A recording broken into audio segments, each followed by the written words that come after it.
ರಾಜ್ಯದ ಮೂಲೆ ಮೂಲೆಗಳಿಂದ ಬಂದಿರತಕ್ಕಂತ ನಮ್ಮ ಎಲ್ಲ ಸಮಾಜದ ಎಲ್ಲ ಅಣ್ಣ ತಮ್ಮಂದಿರು ತಾಯಂದಿರ ಭಾವನೆಯನ್ನ ಅರ್ಥ ಮಾಡ್ಕೊಳಕ್ಕಾದ್ರೂ ಸಹ ಇವತ್ತು ರಾಜ್ಯದ ಮುಖ್ಯಮಂತ್ರಿಗಳು ಸಿದ್ದರಾಮಯ್ಯನವರು ಇವತ್ತು ವೇದಿಕೆಗೆ ಬರಬೇಕಾಗಿತ್ತು. ನಾನು ವೇದಿಕೆ ಮೂಲಕ ರಾಜ್ಯದ ಮುಖ್ಯಮಂತ್ರಿಗಳಿಗೆ ನೇರವಾಗಿ ಒಂದು ಮಾತನ್ನ ಹೇಳಲಿಕ್ಕೆ ಇಷ್ಟಪಡ್ತೇನೆ. ಮಾನ್ಯ ಸಿದ್ದರಾಮಯ್ಯನವರೇ, ರಾಜ್ಯದಲ್ಲಿ ಎಷ್ಟು ದಿನ ಮುಖ್ಯಮಂತ್ರಿಗಳಾಗಿ ಆ ಮುಖ್ಯಮಂತ್ರಿ ಕುರ್ಚಿನಲ್ಲಿ ಕೂತಿದ್ದೀರಿ ಅನ್ನೋದು ಮುಖ್ಯ ಅಲ್ಲ. ಆ ಮುಖ್ಯಮಂತ್ರಿ ಕುರ್ಚಿಯಲ್ಲಿ ಕೂತಂತ ಸಂದರ್ಭದಲ್ಲಿ ಎಲ್ಲಾ ಸಮಾಜಕ್ಕೂ ಎಲ್ಲಾ ಸಮುದಾಯಗಳಿಗೂ ಕೂಡ ನ್ಯಾಯ ಕೊಟ್ಟಿದ್ದೀರಾ ಅನ್ನೋದು ಅಷ್ಟೇ ಮುಖ್ಯ. ಮಾನ್ಯ ಸಿದ್ದರಾಮಯ್ಯನವರೇ, ಮನೆ ಮುರಿಯುವಂತ ಕೆಲಸ ಮಾಡೋದು ಬಹಳ ಸುಲಭ, ಮನೆ ಕಟ್ಟೋದು ಬಹಳ ಕಷ್ಟದ ಕೆಲಸ.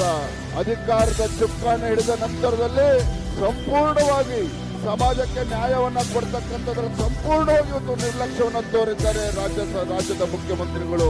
ಹಿಂದೆ ಭಾರತೀಯ ಜನತಾ ಪಾರ್ಟಿ ಸರ್ಕಾರ ಇದ್ದಾಗ ನಿಮ್ಮ ಸಮಾಜಕ್ಕೆ ಅನ್ಯಾಯ ಆಗಬಾರ್ದು ಅಂತ ಹೇಳಿ ಇವತ್ತು ಬೋವಿ, ಬಣಜಾರ್, ಕೊರ್ಚಾ, ಕರುಮ 4.5% ಮೀಸಲಾತಿಯನ್ನ ಕೊಟ್ಟಿದ್ರು.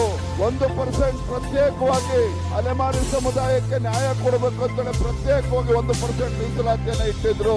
ಅಷ್ಟೇ ಅಲ್ಲ, ಇವತ್ತು SC ಪಟ್ಟಿ ಎಂದು ಬಣಜಾರ್ ಸಮಾಜ, ಅದೇ ರೀತಿ ಬೋವಿ, ಕೊರ್ಚಾ, ಕುರ್ಮ SC ಪಟ್ಟಿಯಿಂದ ಕೈ ಬಿಡ್ತಾರೆ ಅಂತೇಳಿ ರಾಜ್ಯದಲ್ಲಿ ಇದೇ ಕಾಂಗ್ರೆಸ್ ಪಕ್ಷ ಅಪಪ್ರಚಾರವನ್ನ ಮಾಡ್ತಾ ಇದ್ರು.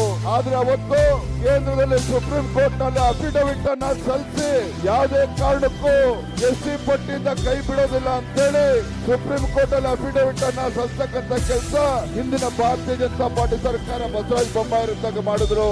ಯಡಿಯೂರಪ್ಪನವರು ರಾಜ್ಯದ ಮುಖ್ಯಮಂತ್ರಿಗಳು ಇದ್ದಾಗ ಯಾವುದೇ ಕಾರಣಕ್ಕೂ ಇವತ್ತು ಬಣಜಾರ್ ಇರ್ಬೋದು, ಬೋವಿ ಇರ್ಬೋದು, ಇವತ್ತು ತಾಂಡ ಅಭಿವೃದ್ಧಿ ನಿಗಮವನ್ನ ಮಾಡಿದ್ರು, ಇವತ್ತು ಬೋವಿ ಅಭಿವೃದ್ಧಿ ನಿಗಮವನ್ನ ಮಾಡಿದ್ರು.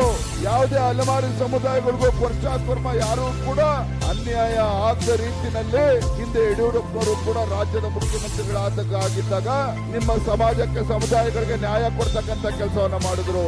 ಆದ್ರೆ ಇವತ್ತೇನಾಗ್ತಾ ಇದೆ, ಏನು ಹಿಂದೆ ಬ್ರಿಟಿಷರ ಒಡೆದಾಳುವ ನೀತಿಯನ್ನ ಇವತ್ತು ಬಡವಳಿಯಾಗಿ ಪಡ್ಕೊಂಡು ಬಂದಿರತಕ್ಕಂಥವ್ರು ಕಾಂಗ್ರೆಸ್ ಪಕ್ಷದವರು.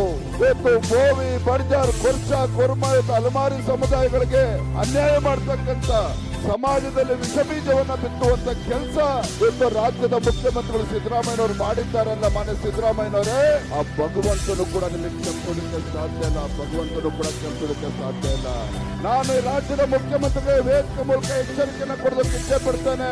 ಇವತ್ತು ನಮ್ಮ ಬೋವಿ, ಬಣಜಾರ್, ಕೊರ್ಚಾ, ಕುರ್ಮ ಇವತ್ತು ಅಲೆಮಾರಿ ಸಮುದಾಯಗಳು ಇವತ್ತು ಕಣ್ಣೀರಾಗ್ತಾ ಇದ್ದಾರೆ, ಬೀದಿಗಿಳಿದು ಹೋರಾಟ ಮಾಡ್ತಾ ಇದ್ದಾರೆ.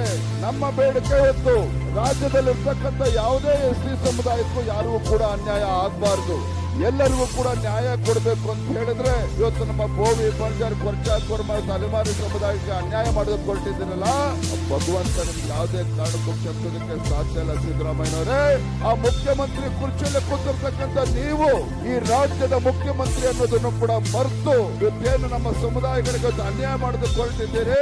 ಯಾವುದೇ ಕಾರಣಕ್ಕೂ ಮುಂದಿನ ದಿನಗಳಲ್ಲಿ ಇವು ಯಾವ ಸಮಾಜವೂ ಕೂಡ ಕಾಂಗ್ರೆಸ್ ಪಕ್ಷವನ್ನ ನಮ್ದೇ ಇರ್ತಕ್ಕಂಥ ಪರಿಸ್ಥಿತಿ ತಂದು ಒಡ್ಕೊಂಡಿದ್ದಾರೆ.